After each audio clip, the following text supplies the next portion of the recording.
Assalamu alaikum.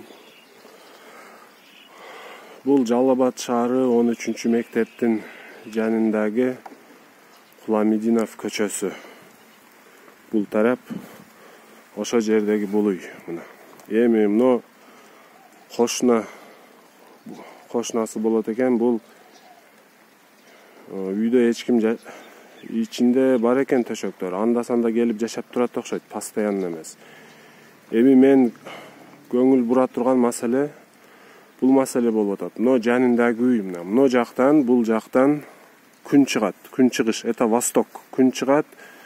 Мына жактан күн чыгат, бул жак түштүк жак мына. Күн тарап жак. Ошо күн тарап жакты мына кошнасы мынтип эки этаж мына, эки этаж и плюс үстүндө неме еще айнегин чыгарып алыптыр кошна тарабына. Бул кандай мыйзамга туура келет? Бул кошна тарабын полный күндөн тосуп койду го.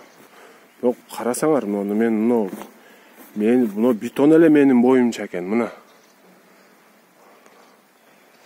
Ана.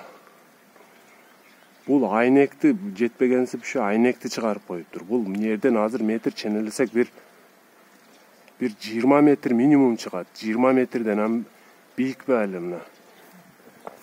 Бул күн жок нерде. После обеда бир 4-төргө чейин күн жок мына. Мынягы мындай, мынягы совсем анантип тосуп алып турнук. Элдер бири-биринен жер кызганат, элдер бири-биринен таза суу кызганат. Эми элдер бири-биринен ушу күндүн нурунан тосунуп кызгана башташыптыр. Мына бул жактагы бир бечаранын үй бул күн тийбей кечке көлөкөдө жашай турган болуп калды да. Буга бир архитектура кандай бир разрешение? Бир нерсеси барбы?